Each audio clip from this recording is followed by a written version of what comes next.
mia sana wanyama wadudu hao. Wakatana gari kwa sababu yeye alikuwa ni mtu wa diplomasia, kutembea kwa gari, lakini gari hiyo ilikuwa imeshika adabu zake kwa kwenda kwenye mahadhara. Na mule njiani akipita sasa, akikuta jongo, akikuta konokono, kwanza anapiga breki shekhe ateremke, halafu akaweke pembeni. Ndio ile mtume aliyosema arrahimuna yarhamuhumur rahman irham man fil ardi yarhamukum man fis samai, wenye kuhurumia Mungu nao anahurumia. Wahurumieni viumbe wangu ardhini ili akuhurumieni aliyokuwa mbinguni. Hiyo shekhe alifanya kazi. Sio kwa hao tu, mmoja ya daraja aliyopanda kama alivyopatwa sahibu lainati, yule bwana wa wapi wa Yemen. Shekhe kazi hiyo alikuwa akiifanya. Kazi gani hiyo?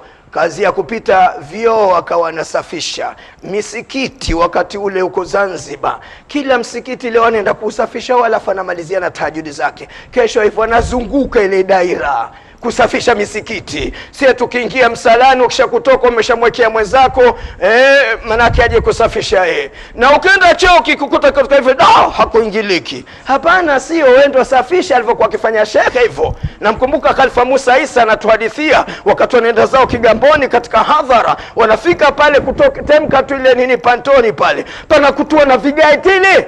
Watu wakashangaa, shekhe alianza ile kazi na muridi tena madarwesho akimuona shekhe hapo hapo wanasafisha. Pakasafishwa pale, watu wakawa wameshangaa, mashekhe wale wanafanya nini? Vinaokotwa vigae, machupa ya watu waliokuwa wamejipiga jana usiku. Baada ya kufika katika ile msikiti wa kwanza, anasema shekhe kanitazamia ni kuna kuendeka huko pichoni.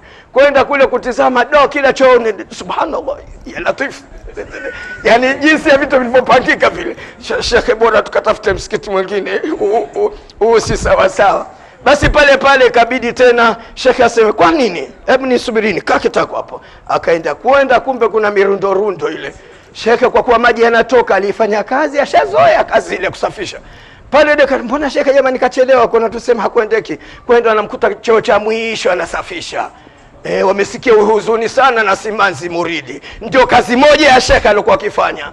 Wewe unataka wawekee watu tu nini hii barua zako. Peleka posta mwenyewe, wasaidie na wengineo. Juzi hata nilipokuwa Arafa, hapana ilikuwa Mina ile. Nimekwenda choo kimoja, naona watu msururu mule wamepangana, lakini choo kimoja hakiingii watu. Kile cha kukaa kitako kile kienda ngatazama, ndio maana hawaingii. Shapata elimu mimi kwa Sheikh Mohamed Nasr, kafunga mlango, sikupoteza wakati, nikatabaruku mule. Walipotoka mie tu watu wengine wanaanza kuingia. Mshazoea kusafishiwa. Si shekhe katulea katika misafara hii tulokwenda mbali Kigoma na sehemu nyinginezo. Huko Kawami, Kirando, Kalia, Mshingisha, Mwandiga, Katonyanga, mote tumezunguka, Karia, Sinuka, mote humo tumezunguka. Sasa tulikuwa tukishangaa shekhe wakati wa kwenda msalani, vyoo vyenyewe vinavyotengenezwa, ukienda ukikaa ukipiga basi ile maji na kurejea wewe juu. Sasa usema na shekhe anakwenda humu mule shekhe anakwenda huo kaheshima tu. Kwa sasa hivi kwa shekhe jamani asinde, lakini vyoo vile ukipiga ukipeleka habari zako zile inakuja juu tumsalie mtume.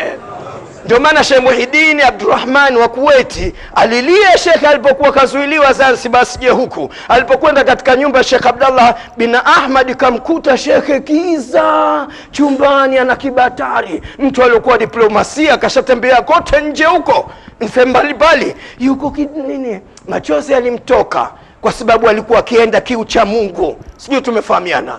Mwisho wa mazungumzo yangu, shekhe daraja aliyokuwa kapata aliandaliwa na Mwenyezi Mungu, na ndio maana mwaka 64 alienda zake wapi Biole huko, alikwenda zake kwa Sheikh Uwais rahmatullah alayhi. Na ziara hii ya kwanza ilikuwa aina yake, hii ya pili ikawa ya maajabu kabisa. Ile ya kwanza alikutana na Sheikh Muhyiddin bin Uwais bin Ahmad, lakini alipokwenda mwaka 1973 na Sheikh Rashid Kibwana, kule alikutana na Sheikh Ali bin Muhyiddin bin Uwais bin Ahmad. Kule watu wote walishtuka sana kupata habari kwamba sasa amekuja yule wa kuyachukua majuba, mrithi wa Sayyidina Abdul Qadir Jilani wa Sheikh Uwais. Nani huyo? Sheikh Muhammad bin Nasr. Wenyewe wangekuwa wangepeana wa Somali, lakini wameweka amana ile kwa heshima na adabu kidini kwamba mwenyewe atakuja. Nani huyo? Sheikh Muhammad Nasir Abdallah Al-Qadiri. Na yeye mwenyewe kabla huko aliwahi kwenda zake Baghdadi, tumsalie Mtume. Alipoenda zake Baghdadi, shekhe anasema watu wengi tunakaa nje tunaomba dua, alafu tukafukuzwa sote, lakini mimi nikabakia msikitini. Mwisho naondoka nasema Sayyid Abdul Qadir, mimi nimekuja ziara kwako, basi naondoka hivi hivi hata kuagana. Anaambiwa, anagongwa nyuma kwa anaambiwa babu maftuh, yuko peke yake msikitini, mlango wazi. Kila anaokwenda msikitini mpaka anafika kwenye kubwa la Sayyid Abdul Qadir. Sasa hapa kuna habari nyingine kubwa sana, maana baada ya kufika pale shekhe akaanza kutoa vitabu vyake anasoma, sasa kumsalimu Sayyid Abdul Qadir na nini, pale pale lepe la usingizi likamchukua, hata anazindukana hivi, Mwarabu mpepe anapendeza. Inni fil manami ra'aytul imami kuntu bin nidhami samaitul yamani. Allah Allah Allah khudh bina rashada jinaka qasada jaradina jarada hadaina al-adnani.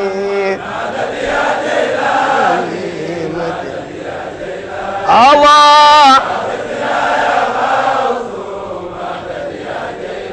aya nosema wanaamini wasiamini, Sayyid Abdul Qadir kaja live, manake sio kwamba kaja kamwota hivi hivi akataka ijaza akamboosha po ijaza na Mtume salawat, mimi nikuombee dua tu. Sasa hiyo ndio alokwenda kuchukua joho lake Sheikh Ali Muhiddin bin Wesa, alifanya shughuli nzima, lakini alipokwenda Sheikh Muhammad anasema nilikuwa sijajua, lakini ile naaga asubuhi ndio zikapa habari, mbona hamumpi mwenyewe anaotoka huyo? Ikafanya shughuli mbio mbio katika makarama pale Sheikh Muhammad Nasr, ndege ikabidi masaa mawili ichelewe, inafanywa shughuli ya kukabidhiwa hilo juba na joho. Tumsalie Mtume.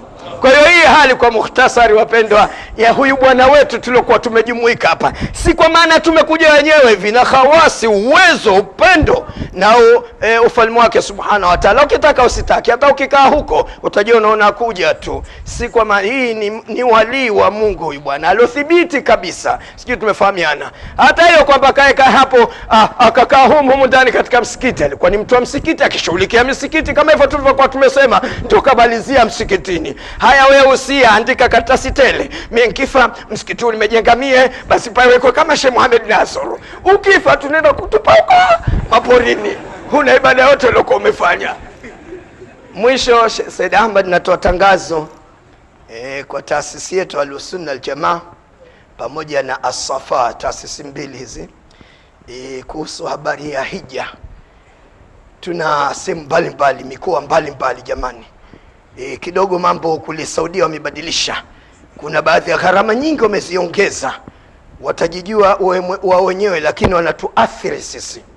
Kwa hiyo mimi kabla Sheikh Muhammad bin Nasr alinichagua ni mkurugenzi wa huduma nyinginezo, kama kakaangu Sheikh Muhammad Dedes alichaguliwa kuwa ni mkurugenzi wa fedha na mipango, na Dr. Katunzi wapi Mwanza alichaguliwa kuwa ni mkurugenzi wa matibabu afya, na secretariat alikuwa nao katibu wetu Sheikh Yusuf Bakari. Baadaye mlezi wetu wa sasa amemchagua Sheikh Hamadi Mkubwa kuwa ni mkurugenzi wa elimu. Sasa ile kurugenzi yangu mimi huduma nyinginezo ndani yake mna umra pamoja na hija, ndio maana mlezi wetu yeye alinichagua kuwa ni mwenyekiti. Nilikwenda chini ya bendera ya kakaangu huyu, tulianzisha taasisi hii 2011. Alhamdulillah mwaka wa 9 utishakwenda, na bado tuna hamu ya kuwapeleka watu hija, na nyinyi ndio hasa hizi ndio taasisi zenu. Palitokea tatizo dogo kwa kakaangu baina yangu naye, na kwa sababu ni kakaangu kazidi miaka 7, mimi nazaliwa yeye anaanza darasa la kwanza, uone ile tofauti iliyokuwepo. Kwa hiyo nilienda kutaka radhi kwake, na akaonesha wazi wazi tulipokuwa kwa Kibaha, nimemsamehe Muhidini na ufirauni wake. Kwa hiyo lakini nashukuru alhamdulillah. Kwa hiyo hayo tunajulisha taasisi zetu hizi. Aswafa ile kwa ni kheri za Mwenyezi Mungu, neema uliotokezea, kuna kheri nataka kuja. Tumeshapata taasisi mbili za kupeleka watu hija, sijui tumefahamiana. Kwa hiyo lipeni mapema ili twende zetu tukatekeleze nguzo 5 ya Islam, kwa sababu Mtume kasema man malaka zadan wa rahilatan tuballighu ila baiti alharam falam yauj fala la yamuta yahudia au nasrania. Yoyote atopata uwezo halafu asende zake kuhiji, au atakufa myahudi au mnasara. Ndio maana Sheikh Mohamed Nasr alipofika tu Umarekani, nafasi alipoipata tu moja kwa moja akapita huko, na umra nyingi alizifanya pamoja na mengineo. Lakini baadaye kila akipata nafasi ya hija, nenda wewe Khalifa Haji Muadhini, nenda wewe Said Uthmani, nenda wewe, alikuwa akiwapa watu waende. Na kimalizia mlezi wetu Said Uthmani, msijimkafikiria yuko katika dini tu, alikuwa yuko katika jumba la mfalme Barghash akifanya kazi ndani, yalikuwa serikalini huyo. Mwisho wa mazungumzo.